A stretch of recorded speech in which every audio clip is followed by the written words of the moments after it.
What is Shorelines and why did you set it up?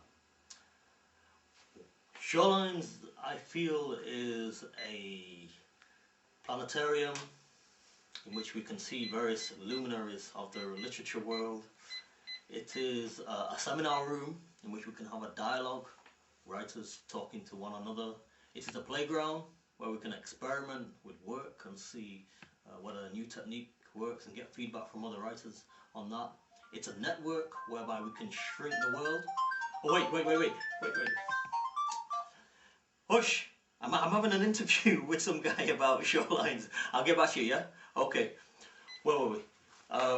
It's a playground. It's a network whereby the world can be shrunk because we are all members of a diaspora and we've been scattered across the world. Now we can come back using the technology that is available to talk to one another about how our different worlds are being affected by the various events in the world. And it is, in some sense, a progressive organisation that is attempting to change the world by unifying writers and by bringing them together to talk about their common aims and drives. So that, in a very large nutshell, is what Shorelines is about. What sort of things have you done as an organisation? So far, we have run a very large storytelling project in which we've visited a number of communities within the United Kingdom and gathered stories from members of those communities which reflect not only their cultural heritage but also their perceptions of the world as they see it and how that perception relates to those traditional folk tales. So we've got a whole repository of folk tales that we've gathered. We've also done a number of publishing ventures. We've organised a children's publishing wing called Satchel, and we have another imprint called Suitcase, and we've done a number of publications. This one, The Curry Mile by Zahid Hussain, which came out I think late '06, and this one, which is a collection of writings on the subject of hair, which came out again late '06. We have been very prolific in late '06. Tales of Folk, which was a video project which documented, recorded and archived some of the tales of folk actually who had come across from the Caribbean to the UK, but also who had come across from various countries of Asia. And we've also produced some folk tales again from this one actually is Bahari source, and it's called Half Brother by I think Tariq Mahmood, and a more allegorical story called Courageous and the Heartless King, which was a reflection on the Iraq War. It's a very much an anti Iraq War, anti-American and imperialist story rendered as a myth, perhaps something to rival Harry Potter. This one is Anansi the Spider and Tiger Stew, which is a rendering of a beautiful West African Caribbean folktale with, as you can see, a ferocious tiger on its cover. And the other publication that we've done is The Singer and the Snorer, a retelling by myself of another West African story, a dilemma story. So we've been pretty energetic of late, and we propose to continue getting out a lot of that literature, bringing a lot of the writers and a lot of the stories together and showcasing them both through text, through the sound recording and through video. So things are humming along really well. Can you tell us about what the sort of Curry Mile is as a novel and what Hair as an anthology is, a little bit more briefly? Okay. Well, The Curry Mile is a book which talks about the lives of 2 to 3 different generations of people who settled in England from around about 1950, probably from Pakistan. And the main character. There are two main characters. There's one which is the father who came over, built a business from scratch, and pretty much worked himself to death in the restaurant trade. And the Curry Mile is a very famous area in Manchester where there are many Asian restaurants. He has a daughter, Soraya, and Soraya, while being a brilliant restaurateur, wants to forge her own destiny, take a step back from the perhaps claustrophobic confines of the family, and discover herself. And she does. She moves to London. She gets an education, and she starts to thrive in a different way. When she returns to Manchester, she finds that her father's business is not doing very well. But meanwhile, she has fallen out badly with her father. They argue fiercely, and she is torn between the animosity that she's had for her father, propelling her to allow her father's business to fail, and that family loyalty. And the book works out that tension within her about what should she do. And so on that level, it's very much a coming of age story and a question of family versus individual. Hair. Although hair is one small, slender piece of carbon, I presume, I'm not a great chemist, the way we render our hair, how we treat our hair, says so much about what we think about who we are and where we stand within our own culture and within society in general. And particularly for African Caribbean people, hair is very much a debated area, an area where you can easily see so many different aspects of so many different pressures and so many different celebrations of culture. And so what we wanted to do was to bring together all those different writings in one anthology. And so what we've done is we've gathered poetry, short stories, and some anecdotes and micro stories in one book. I think it's the first time it's ever been done in the UK, and we've got a very wide range of work. And you may have been there. It was a brilliant celebration when we launched it, and it's doing very well in terms of getting people talking about identity, culture, and society. Can you tell me a little bit about the forthcoming book that your Shorelines is publishing? Shorelines is shortly to publish Dancing Cows, which is a novel written by Janet McDermott, a Sheffield-based Asian writer. She wrote the book over a number of years, and it was the winner of the Shorelines novel competition of 2006. She is very fired up about the book. We're very fired up about the book. It looks like it's going to be a really good publication. It talks about the book in its themes, relates to the tensions that can manifest themselves in a person when they stand between two cultures in some senses, in that the main character of Dancing Cows was adopted.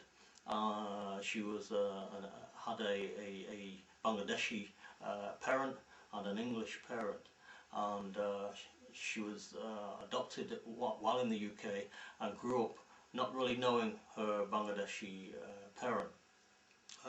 Subsequently, she becomes a radical political activist involved in many of the struggles against racism and Green Party issues that were prevalent in this area that the book describes in Sheffield. And at the same time, she meets a woman, another Indian woman, who inspires her to take a greater interest in her Asian heritage. And the story maps out the steps that she takes towards coming to terms, to understanding of that dual heritage that she has, and at the same time educates her as to the struggles that had taken place, the political struggles that had taken place in India, which were running parallel and interrelating with the struggles that were taking place in the UK. So it's a very progressive novel, very well written, and has a young fisty female hero. It's a great read. And are you producing another novel apart from Dancing Cows? We do intend to produce a number of novels. We have got a number of novels under development. One of them is a novel that looks at the slave trade that was taking place 400 years ago, and that's in the pipeline. We're working with the author on that one. We've got another novel in the pipeline that is looking at the situation in Zimbabwe, both during apartheid and post-apartheid. That's another novel in development. So we have a number of works in development. I always hesitate to say whether they're going to be published in 2007, 2008, 2009, because, as you know, writers have a very organic approach to delivering their work, and it's very hard to predict at what point the work will be finished. But I'm very encouraged by the strides that those writers are taking. And for Shorelines, if new writers want to come to Shorelines, what would you say to them? First of all, check the website, see what the writing is that we celebrate, that we enjoy, and that we think matters. If you feel that your writing would fit well with that, would add something to that, and be consistent with that progressive look, then log in and become a member of Shorelines, and from there you'll be able to submit perhaps a short story which we can look at and take it from there. Yeah. So the website's the first point of entry, which is shoreline.org.uk. And what sort of writers are you looking for? Writers from throughout the world, from the African, Asian diaspora, Chinese diaspora. We're also looking for progressive writers who have some purchase on how colonialism has affected the world today, how it has affected Europe. So it's not necessarily just African, Asian, Chinese writers, refugee writers of all cultural backgrounds. We're interested in everybody who has something to say about the conditions that we're in today, and about that post-colonial effect that is written throughout the world, indeed. And a little bit about your own writing now. I mean, what sort of books are you sort of writing at the moment, and when are we going to see some more of your books being published? Well, I'm always writing about 9 things at once, so it's a very hard question to answer. I have written something which is located in the disturbances that occurred in my hometown of Oldham 4 or 5 years ago, and it's a reflection on the police's effort or non-effort to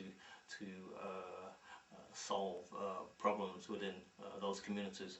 And I'm also working on a number of theatre projects which look at the younger generation, if I am now old, the younger generation, and their struggles to to make a life for themselves, and the barriers that they face.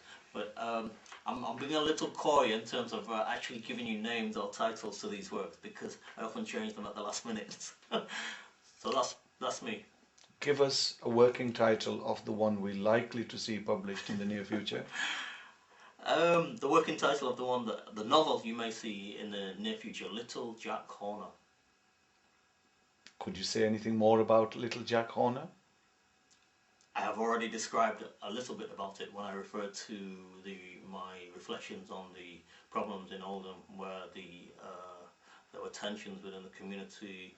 There was an attempt at self-organisation, a resistance against both the right-wing trespass into and disturbances in Oldham, and the fight back, and the resulting furor and resistance, and how that was dealt with by the state in the form of the police. So that's, in a nutshell, is where it's going. So we're going to have to wait to read it. Absolutely. Could you tell a lot of stories in schools? That's true. I tell many stories. Can you please tell us, for the writers who may be storytellers, roughly how many children you've told stories to, and what sort of stories you tell? Okay. Well, I tell stories from the West African and Caribbean folklore, but I also tell stories that simply appeal to me, folklore that appeals to me, and that has something that is relevant to today, and that enables me to communicate with children in schools about who they see themselves as being and why we are where we are in the world. So they're educational, and they're designed to make the children think, get them to think, and to inspire them as well, and move them. So some of the stories I've told are here. One is The Singer and the Snorer, which is a dilemma story, which I've contemporized, I've modernized for telling in schools today, but it's an ancient story. This one is Anansi the Spider and Tiger Stew, which is a very, very well-known folktale in Caribbean and in the West African countries. So those are two. I've probably spoken at schools, probably about 300 schools so far, and probably met maybe 20,000 children and entertained them and attempted to educate them. And that's an ongoing thing. I just got an email today from a school in Bedfordshire saying, will you come in and talk about African folk tales and link up with the children and work on a combined arts literature project. So that's something I'll look into. Finally, for those who are visiting our site, the Shorelines website, what would you say to them if they want to write stories, or if they want to tell stories, or if they want to record stories, or generally be involved in literature? What would be your message to them? If you're starting out, the thing to do is just to plunge in and do it. Don't worry about whether the writing is good or bad. Just start writing. Get a pen, take it for a walk. Whatever comes out on that page, don't worry about whether it's good or bad. Just keep writing. And if you can find a routine, a space within your life every day or every week where you can write and not worry about whether it's good or bad, then slowly but surely you will become a writer. Thank you.